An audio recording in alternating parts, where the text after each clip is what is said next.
أعوذ بالله من الشيطان الرجيم بسم الله الرحمن الرحيم استغفر الله ربي وأتوب إليه السلام علیکم ورحمۃ اللہ وبرکاتہ اسعد اللہ ایامکم ولیالیکم بہت بہت مبارکبادی پیش کرتا ہوں کہ یہ جو کل سے دن شروع ہو رہا ہے اور 11 ذیقعد تک اسے دہ کرامت کے نام سے یاد کیا جاتا ہے۔ فاطمہ معصومہ قم کا لقب کریم اہل بیت ہے اور 8ویں امام کا بھی لقب کریم ہے۔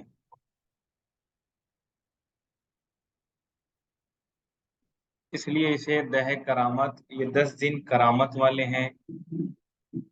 اور معصوم قوم کی زندگی کے حوالے سے دو طرح سے گفتگو ہو سکتی ہے، ایسے بہت طرح سے ہو سکتی ہے مگر زیادہ تر دو طرح سے لوگ گفتگو کر سکتے ہیں۔ ایک کہ ان کی فضیلت معصومین کی نظر میں، وہ حدیثیں جو قم سے مرتبط ہیں یا وہ حدیثیں جو معصوم قم کی زیارت کے حوالے سے آئی ہیں، اس پر روشنی ڈالی جائے اور بتایا جائے کہ مثلا 9ویں امام نے یہ فرمایا ہے، 8ویں امام نے یہ فرمایا ہے، اور یہ روایتوں میں آیا ہے، اور ان کے لیے یہی بہت کافی ہے کہ جب ایک مرتبہ 7ویں امام سے لوگ سوال کرنے کے لیے جب گھر آئے تو گھر کو دستک دی، دروازہ کھٹکھٹایا، تو اس وقت اندر سے جواب آیا، کون؟ کہا ہم امام سے ملنے آئے ہیں۔ کہا کام کیا ہے؟ کہا کچھ سوالات ہیں۔ کہا امام میں وقت تو نہیں ہے، تم اپنے سوالات بھیج دو۔ سوالات اندر بھیجے گئے، جیسے ہی سوالوں کو دیکھا ہے معصوم قم نے اس کا جواب دیا، جواب وہ لوگ لے کر جانے لگے۔ راستے میں امام سے ملاقات ہوئی، امام نے پوچھا کہاں گئے تھے؟ کہا آپ ہی سے ملنے کے لیے گئے تھے۔ کہا کیا کام تھا؟ کہا سوال تھا آپ سے۔ کہا پھر کیا ہوا؟ کہا آپ کے گھر سے آپ کی بیٹی نے جواب دے دیا ہے۔ ایک مرتبہ سوال اور جواب امام پڑھتے جاتے ہیں، اور جب پورا جواب دیکھ لیتے ہیں تو امام نے 3 مرتبہ فرمایا، فداہا ابوہا، فداہا ابوہا، فداہا ابوہا، اس کا باپ اس پر قربان ہو جائے، اس کا باپ اس پر قربان ہو جائے، اس کا باپ اس پہ قربان ہو جائے۔ سیم تاریخ میں یہی چیز ہم نے رسول خدا کو فرماتے ہوئے شہزادیہ کونین کے حوالے سے سنا تھا، دیکھا بھی ہے، روایت میں موجود ہے۔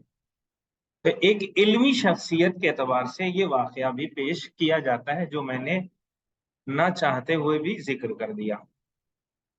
ایسے بہت سے واقعات شہزادی کے حوالے سے موجود ہیں، اور ایک گفتگو یہ ہے کہ آخر کیا وجہ ہے کہ شہزادی معصوم قم، فاطمہ معصوم قم، ان کے بارے میں وہ کیا چیزیں ہیں کہ اتنی عورتیں رہیں، اتنی بیٹیاں تھیں معصومین کی یا کسی معصوم کی اولاد میں، مگر یہ کیوں اتنا مشہور ہے؟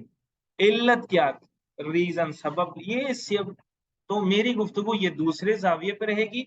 پہلے والے پہ تھوڑا بہت میں ٹچ کروں گا، اس سے زیادہ وہ روایتیں آپ لوگ بہت سن چکے ہیں کہ اللہ نے اپنا حرم کعبے کو بنایا، حرم اللہ خانہ کعبہ ہے، حرم رسول خدا مدینہ ہے، حرم مولائے کائنات کوفہ ہے، اور حرم اہل بیت قم ہے۔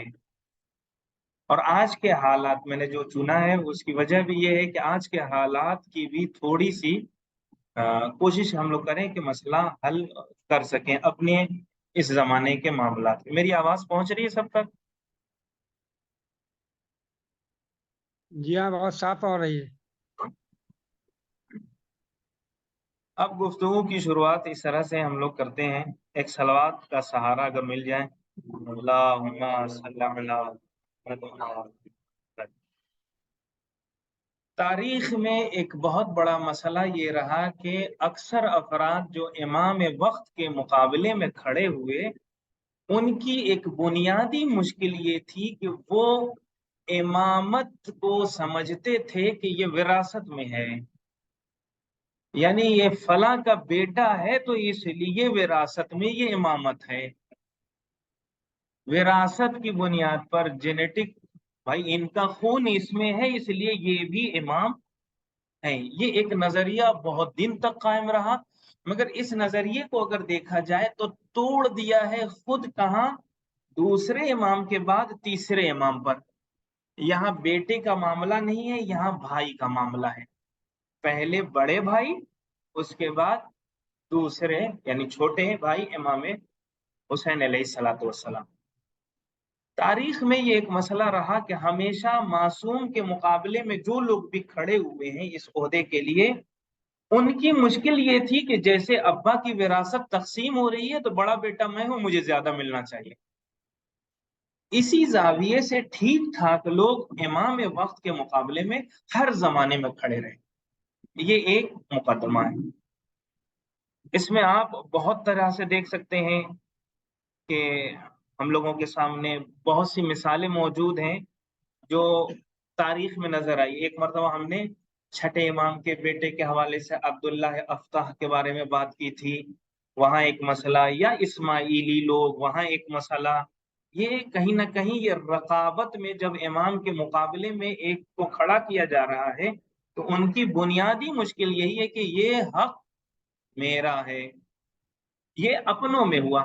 غیروں میں ایک بنیادی مشکل یہ تھی جو شیعہ حضرات نہیں تھے، ان کے درمیان ایک مشکل یہ تھی کہ وہ وہاں بزرگی پہ تقسیم کر رہے تھے، وہ زیادہ دن رسول کے ساتھ رہے، ان کی زیادہ عمر تھی، وہ زیادہ تجربہ کار ہیں، تو وہاں عمر پہ یہ چیزیں تقسیم ہوئی۔ اب رہا مسئلہ کہ جو امامت کو ان لوگوں نے تقسیم کیا تو سب سے زیادہ نقصان غیروں سے زیادہ اپنے لوگوں نے امامت کے مفہوم کو نہ سمجھنے کی وجہ سے پہنچایا۔ اس میں سے بہت سے امامزادے جو میں نے اس سے پہلے بھی عرض کیا تھا کہ ہمارے لیے ہر امامزادہ اہم نہیں ہے۔ یہ مثال کے طور پر یہ شاہد باقری فلاں امام سے، یہ امام سے ہیں، یہ اہمیت نہیں ہے کہ جہاں مر جائے اس کی قبر بنا کے لوگ پہنچ جائیں، جو چشتی لوگ کر رہے ہیں۔ یہ نہیں کرنا ہے، بلکہ ہمیں اسی امام زادے کی پیچھے جانا ہے جو اپنے امام وقت کو پہچاننے میں محنت کر رہا تھا۔ ورنہ ہر امام زادے کی اگر ہم پیچھے چلے جائیں تو ہم اصل امامت کو بھول جائیں گے۔ ہمیں ہر امام زادے کے پیچھے، جب یہ رقابت میں امام زادے کھڑے ہو رہے تھے امام کے مقابلے میں، 8ویں امام کے مقابلے میں 7ویں امام کے بہت سے بیٹے ہیں، 4 امام ایسے ہیں کہ جن کے درمیان، جن کے مقابلے میں دوسرے بیٹوں نے امامت کا دعویٰ کیا اور اس کے لیے پوری ایک تحریک چلائی، اور بہت بڑی بڑی تحریکیں تاریخ میں گزری ہیں۔ ان لوگوں کی مشکل یہ تھی کہ جیسے قبیلے کا کوئی سردار چنا جا رہا ہے، ویسے میں اب بڑا ہوں تو مجھے بھی اس کا عہدہ ملنا چاہیے۔ اور اتنا ہی نہیں، لوگ پھر اپنے اعتبار سے، کربلا کے بعد آپ کو معلوم ہونا چاہیے کہ کربلا کے بعد شیعوں کا عقیدہ یہ ہو گیا تھا کہ امام کی تعریف ایک یہ تھی کہ جو تلوار اٹھائے گا اسے امام مانا جائے گا۔ کیوں؟ اس لیے کہ جو پیش کیا گیا تھا، ایک طرف کردار امام حسن، ایک طرف امام حسین، تو ان لوگوں کو یہ لگا کہ نہیں، اپنے حق کے لیے تلوار کا اٹھانا ہی امامت کا ایک حصہ ہے۔ تو اب اس کے بعد چوتھے امام پہ بہت سے لوگ امام کا نظریہ اس لیے نہیں رکھتے کہ وہ تلوار نہیں چلا رہے ہیں۔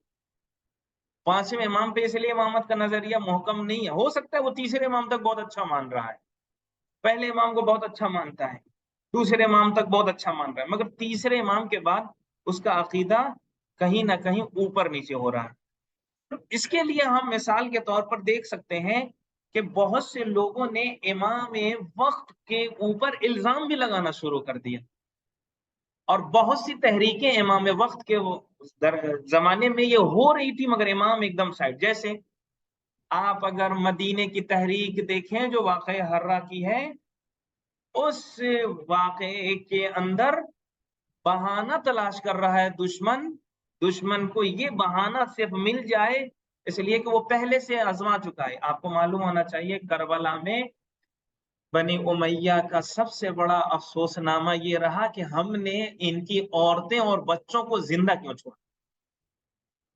یہ یزید کی طرف سے بڑی غلطی ہو گئی کہ امام حسین کو قتل کیا اور جناب زینب کو چھوڑ دیا، اس لیے کہ اگر سب کو ایک ساتھ قتل کر دیا جاتا تو یہ کربلا اس طرح سے نہیں پہنچ پاتی جیسے پہنچی ہے۔ وہ ان کی، اب شاید ہم لوگوں کو ایک جواب یہ مل جانا چاہیے کہ کیوں امام وقت اپنے ساتھ بچوں کو لے کے جا رہے ہیں، اپنے ساتھ عورتوں کو لے کے جا رہے ہیں۔ اصل میں اس کربلا کے پیغام کو زندہ رکھنے میں بڑا کردار ان اہل بیت کا ہے، یعنی ان گھر والوں کا ہے۔ اب یہ امام کی بصیرت تھی،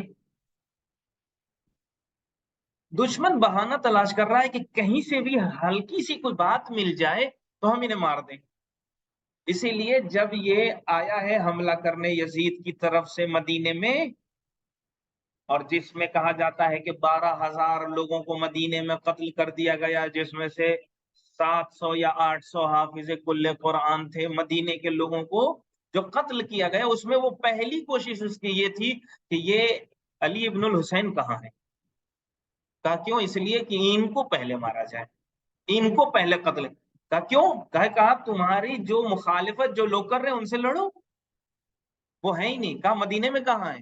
کہا مدینے میں نہیں ہے۔ مدینے امام نے کافی عرصے تک مدینے کے باہر ایک اپنا پڑاؤ ڈالا تھا اور وہیں پہ وہ زندگی بسر کر رہے تھے۔ صرف اس کے پیچھے وجہ یہ تھی کہ اگر ہلکا سا بھی بہانہ مل جاتا دشمن کو تو چوتھے امام کو بہانے کی بنیاد پر قتل کرنا دشمن چاہتا تھا۔ امام نے اب یہیں سے بہت سی چیزیں، کیوں مدینے کی تحریک میں امام نے اپنا رول نہیں دکھایا؟ کیوں جناب زید کی تحریک میں کسی معصوم کا کردار نظر نہیں؟ حتیٰ مختار ثقفی کے بھی دور میں بھی وہ کردار نظر نہیں آتا ہے، جیسے آج بھی بہت سے لوگ آگے اس نظریے پہ پھنسے ہوئے ہیں نا کہ مختار کا نظریہ یا جو جنگ کا نظریہ تھا وہ صحیح تھا یا غلط تھا، امام کی تائید تھی یا نہیں تھی۔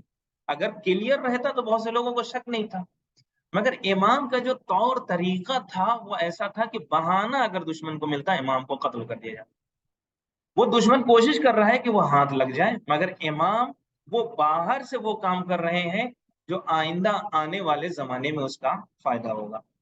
شاید یہاں تک بات واضح ہے۔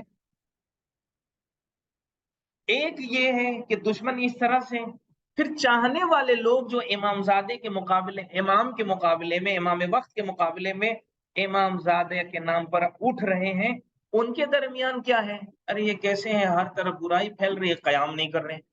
یہ الزام لگایا جا رہا ہے معصوم پر کہ قیام کیوں نہیں کر رہے ہیں آپ، اور کہا اکیلے کونے میں بیٹھے رہنے سے بہتر ہے آپ عدالت کے لیے آئیں، قدم اٹھائیں۔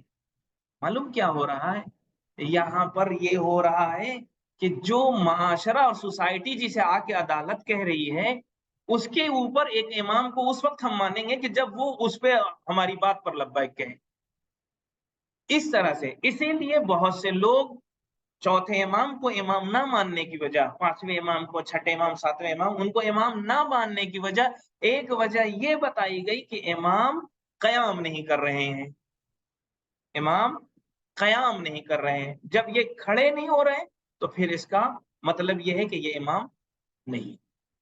اس طرح کے الفاظ، اس طرح کے جملے، اس طرح کی چیزوں کو پیش کیا جا رہا ہے۔ اب سوال یہ ہے کہ کیا امام کا کھڑا ہونا بہتر ہے بیٹھنے سے، یا امام کا عدالت چاہنا سکوت سے بہتر ہے؟ یہ لوگ اپنے اعتبار سے آ کے تعریف کر رہے ہیں، مگر قیام کی تعریف، امامت کے نظریے کی اگر بات طے ہو جائے تو امامت کے نظریے سے یہ ہے کہ اگر امام کا مفہوم میرے ذہن میں کلیئر ہے تو اس کا کھڑا ہونا، بیٹھنا یہ میرے لیے پرابلم نہیں کر رہا ہے۔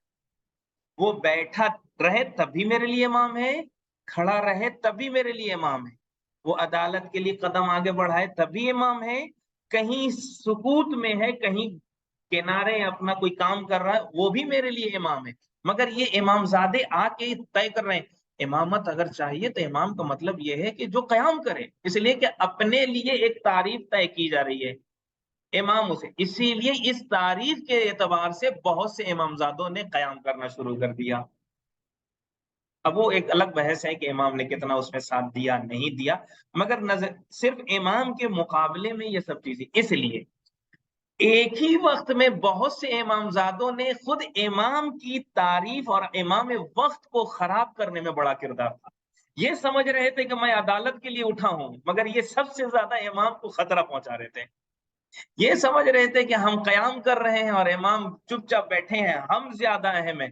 تو یہ ایک ہی وقت میں دو کام کر رہے تھے. اصلی امام کے مطلب کو غلط بتا رہے تھے، اور دوسرے اپنے لیے امام کا لوگوں کو قائل کروانا چاہ رہے تھے کہ اب میں ان کے بعد میں امام.